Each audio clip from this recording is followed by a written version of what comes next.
Average Dude has something to say about... Ladies and gentlemen, the Cleveland Plain Dealer is Ohio's largest newspaper, and it has been on the road to Chapter 11 bankruptcy and going out of business for quite some time. You see, when the information age arrived and you had a lot of online reporting, you know, those people, the Cleveland Plain Dealer did not know how to respond and adapt. All printed media, in fact all media in general, had to adapt to these new changes in order to make money and remain relevant and remain in business. The Cleveland Plain Dealer didn't even try, and so it has made, in fact even worse, it has made one bad decision right after another nonstop. The first time I dealt with a Plain Dealer on this show was a year ago. They started sensationalizing and insulting murder victims like the tabloids do. Lynn Jackenheimer's murder was disgusting. The Plain Dealer, their treatment, and I wish I was kidding about this. All the links are down below on everything I'm going to go over. Quote, "She didn't become a media star, and perhaps the drama didn't last long enough." You don't say that about murder victims ever. And so they got a whole bunch of feedback, and the Plain Dealer complained about the feedback. The very person, Ted Diadiun, who wrote that disgusting article, complained about the feedback and blamed all the readers. Well, that was great. They lost a whole bunch of business because of that treatment of Lynn Jackenheimer's murder, and they lost even more for complaining about readers who were paying for the paper, by the way, having feedback. And since then, they have disabled a whole bunch of comments on Cleveland, on their articles on Cleveland.com. That has upset people even more. Really good business decision. Nice to see how your business model has a good God, Cleveland Plain Dealer. And on top of that, because they have been going down so much, they have announced that they've reduced their papers to 3 per week. That's great, because their most loyal customers are the elderly, the people who want a physical paper in their hands.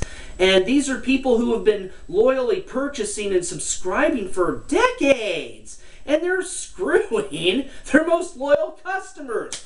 Way to go, Cleveland Plain Dealer. So, lo and behold, more people are dropping their subscriptions. Now, you would think by now that they would get their shit together, but they didn't. Not that long ago, and the entire reason I'm doing this video here is because they disrespected another murder victim. Samia Dove Akoff was murdered, and they, instead of focusing, you know, doing what you're supposed to do, this happened, and there's a murderer out on the loose, Cleveland, and if you have any information, please contact the authorities. They didn't do that. They didn't tell anybody to contact the police with information. There was a murderer at large, and the Cleveland Plain Dealer didn't even focus on that. Instead, they were too busy worrying about the undergarments of the murder victim. I'm not joking. All these links are going to be down below. They disrespected this murder victim so bad. This is a transgender murder victim. And why they did this, I'll tell you. It's an issue of respect. When the media respects the victim, the article is tasteful. When the media does not respect the victim, the media will blame the victim and they will shame the victim. And that is what the Plain Dealer has done here. And I'll tell you what, this whole situation made me think.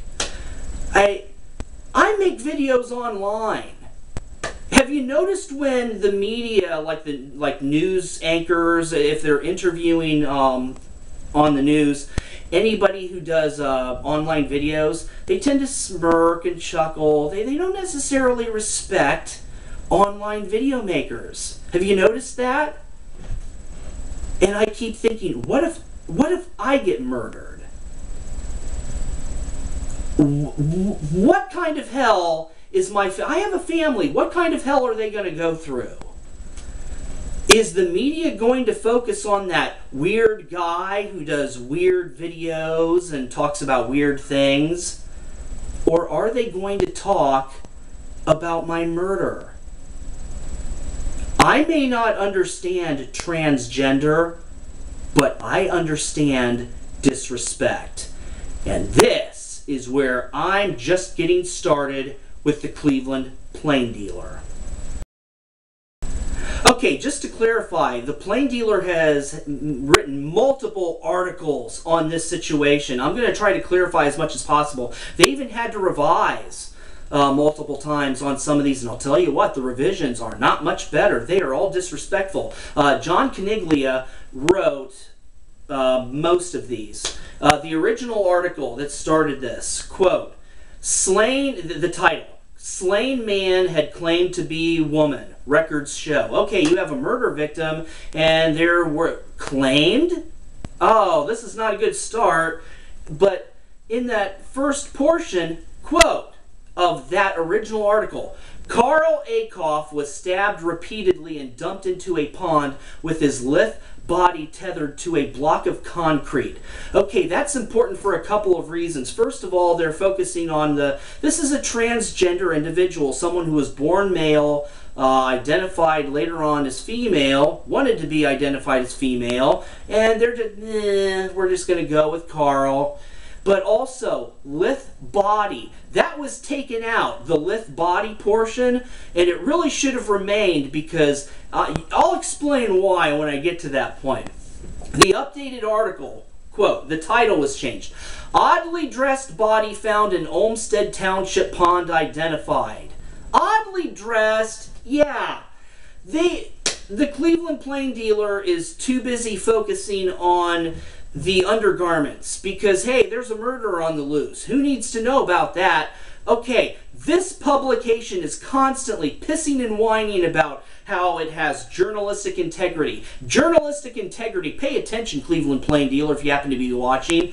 Who, what, when, where, how, not why, okay? Anything opinion-based, readers can draw their own conclusions. You are not supposed to be doing that. And that is what oddly dressed, oh my God. Quote, "Akoff had identified himself as a woman to the RTA officials." What does gender have to do with this? Come on. Really? Unbelievable. Quote, "Brutal slayings marks the end of Clevelanders' fight for acceptance." That's the next article. And you know what's sad? We're continuing. Quote, "Akoff had a series of run-ins. So much for acceptance." Yeah, the article titled "Marks the End of Clevelanders' Fight for Acceptance" did nothing but dig up dirt on this person to slam this murder victim. And this is where I am going to really clarify because, okay, the RTA, yeah, Akoff had identified himself as a woman to RTA officials. What does the RTA have to do with this? Well, Samia Dove, Akoff, had to, was poor and had to ride the RTA for transportation to get to and from. And I've dealt with the RTA on my show. This past year has been god-awful for Cleveland. The RTA was famous for their uppercut and all the violence because Shadia Lane decided that she wasn't going to pay for her fare. And she ended up just verbally and laying her hands on the driver first. And then Artis Hughes had enough and hit her, and then that just became a huge... Cleveland has been in the national news a whole bunch this past year with the high-speed 100-plus police high-speed chase with 2 unarmed people and killing them. Woohoo! Wow! This city has so much violence. And they're talking about Samia Akoff being a problem because Samia had pepper spray. You know what? I couldn't even cover all of the violence on the RTAs because so many of it ended up getting so bad, links below, that there were gunshots involved. There were gunshot victims. You know what? I think I'd be bringing pepper spray too. You gotta be kidding me. Gunshot wounds with the violence on the RTA? And the Cleveland Plain Dealer is not making the RTA look good at all because you're going to love this. Quote, RTA police said they were checking bus riders for proof of purchase when we came across a female later identified as Carl Akoff. Let me explain that one. When Shadia Lane started this whole crap with the RTA nonsense, it was over not paying money. And then there were a host of imitators, links all down below, that were attacking the drivers and then running out the back door not paying. So the RTA doesn't look good. They're not concerned about their riders' safety. No, they're worried about money. Money, money, money. Money, money, money. Money, money, money. But are they really worried about money? Because take a look at this. We came across a female later identified as Carl Akoff. Really? That's what you're worried about? Is there a penis or vagina down there? Who gives a shit? Hey, either money was paid or it wasn't, RTA. And the fact that the plain dealer is going over this when Samia Akoff was murdered is disgusting. And then they try to go over the drug history. Okay, quote, hormones used to treat low estrogen in women, quote, possession of dangerous drugs involving the hormones. Okay, this is a transgender who's trying to identify as a female. I may not understand the transgender situation, but that's what hormones for that. This is not drugs. Dude, man, this is not the getting high kind of drugs. Oh. This printed publication needs to get its act together, otherwise it is going to go out of business. And you know what? I don't think it's going to happen. And last year when I first dealt with this, the Ombudsman Reader Representative Ted Diadiun said some of the most disgusting things I've ever heard muttered about a murder victim. And they do this. And guess what?